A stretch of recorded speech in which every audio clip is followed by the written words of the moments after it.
That so far we've heard mostly from Depp. Well, of course we have. She's right, because this is a case brought by him. He's got the burden. So all of his evidence goes first, then we'll hear from her side. All we've heard really from her side are cross-examinations and the opening statement. Brian Claypool, I know you heard Angela Cinnadella. Brian Claypool joining me, high-profile criminal defense attorney at Brian_Claypool. Brian, wait a minute. Did I understand that Amber Heard refused to sign a prenup and now she's videoing all of their arguments and recording them? Do you smell a rat? I'm not saying I'm due or that I don't. I just know if I'm having an argument with my husband, David Lynch, I don't think to pick up the phone and record it. Yeah, hey, Nancy, great to be with you. And you make an excellent point, because as I was watching this trial, it's kind of like a roller coaster ride, right? You've done a lot of trials, the ups and downs. So initially I was feeling sorry for Johnny Depp, because Amber Heard, there was all this testimony about her hitting Johnny Depp. And by the way, Nancy, what about that point? Why did Amber Heard's lawyers not file what's called motions in limine to limit evidence about her hitting Johnny Depp? Because he's not suing her for assault and battery, he's suing her for defamation. But that's another point. But you're right. As the trial went on, and yesterday, there was an instance, Nancy, where Johnny Depp is allegedly cutting his wrist, right? And what is Amber Heard doing? She's videotaping that. That, to a jury, could be devastating for her, because it might suggest in their mind that she is manufacturing this entire alleged domestic violence. Lauren and Rob in the New York control room. It hurts me to keep seeing Johnny Depp in this state. I don't guess we could show Captain Jack Sparrow or even Grindelwald. I mean, anything. Throw me a bone, for Pete's sake. I'm right there with the jury. I want to hear everything. I'm talking about something very specific for anybody that ever has tried cases or watched cases being tried. How a witness comes across in front of the jury is so important. I remember during trials, Brian Claypool, I wouldn't know anything that was going on behind me. I would be watching the witness and the jury, the witness and the jury. And if the judge interrupted, I would be extremely agitated. I think his testimony as a trial lawyer is going fairly well, as far as, as on direct examination it was. Yeah, Nancy, Angela makes a good point, though. On direct examination, Johnny Depp did a nice job. But look, like Joe said, this is not a rehabilitation court. This is a civil court. Anytime you use a court of law to rehabilitate yourself, or, for example, in Kyle Rittenhouse, trying to promote a political agenda, you often and almost always get bad results. You know, and what do I mean by that? Know how you, Brian Claypool, dragged Rittenhouse into this. But go ahead. You've done it now.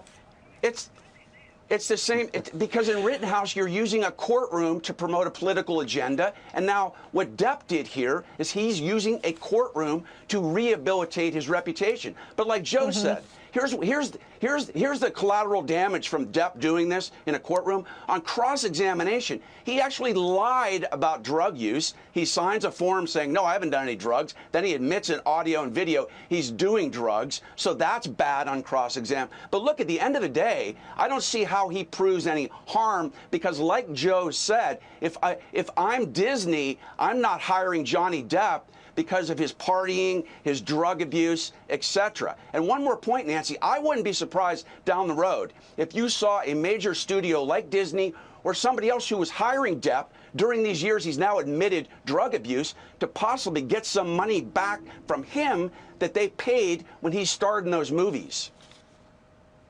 Okay, you know what, Claypool? Can we burn that bridge when we get there, and let's focus on this trial right now? Not what may happen in 10 years, not Rittenhouse, this, right now. Thank you. You read my mind. Do you think, Claypool, there's a point where the jury will think these two were partiers, hardcore, druggies, drunk all the time, and again, we're like two wet cats in a barrel. They should just both, neither one of them get any money. Is that possible? Two wet cats in a barrel? That's epic, Nancy. Yeah. You actually make a good point. Thank you. And like Yeah, like Joe said, I mean, how can you feel sorry for either of them? I mean, look at Johnny Depp. Like, for example, like this could be the last motion picture he stars in this courtroom. But Take One, his lawyer should have known. Take One, for example. Let's talk about that finger, Nancy. Remember he testified on direct? Oh, she threw that vodka bottle. She chopped that finger off. She stuck a cigarette in my cheek when when I'm on a gurney. And I got to tell you, at that point, I'm thinking, man, he might have a shot at this. Like Joe said with Roger Clemens, maybe he's got a Hail Mary. But then Take Two, right? And the cross-examination. Wait a minute. There's audio tape where he admits, remember, Nancy? He admits, I chopped my finger off. How does he get around that? How do his lawyers not know that evidence is coming down the pike, yet they're embarrassing themselves and humiliating themselves and humiliating Depp, and Heard's getting humiliated in this courtroom? It's mind-boggling. You know, it really is, but I want you to... Yeah, Nancy, hey, this is a jury trial. This is not a judge or bench trial in London. And let's not forget that Johnny Depp is a international superstar actor, and people love Johnny Depp. In a 100-yard dash, when you're dealing with celebrity justice, you know, Johnny Depp gets a 10-yard head start. And I hear that there's a mountain of character assassination against Johnny Depp, but I still have not heard one piece of evidence other than what Amber Heard's going to say, right? He said, she said, that Johnny Depp hit her or physically abused her. There's no extrinsic evidence. He hasn't admitted that on any videotape. There's no witness that's going to come into the courtroom yet and say, I saw Johnny Depp hit her. So we can talk about the poop, the slitting of wrists, the nail polish in the trash can, but at the end of the day, I still haven't heard any evidence other than Heard of Depp harming her. Okay, hold on. This is all about her, Amber Heard, writing an op-ed in the Washington Post describing herself as a celebrity domestic abuse warrior. Again, I'm very befuddled, Brian Claypool, about why she is videoing their arguments. Is Absolutely. she setting him up for a lawsuit? What is this all about? Yes. Yeah, Nancy, you make an excellent point. And again, why is Amber Heard videotaping this? Why is she antagonizing Johnny Depp? Why would she film and then point at that bottle and say, you drank all this already?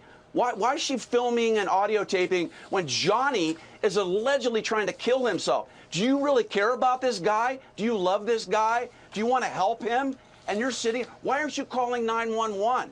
Why aren't you calling the therapist when he's trying to slit his wrist? And let me tell you, Nancy, I think Kayla hit the nail on the head. I think the most profound evidence in this case so far is the testimony about the napkin in the trash can, and Johnny was smart enough to go in there and say, wait a minute, this is nail polish. Why is that important? Because that shows the jury that she is capable of lying, and that's going to be powerful when they deliberate. Brian Claypool. I think they both, Depp loses on his case and Amber Heard loses, she loses on her counterclaim.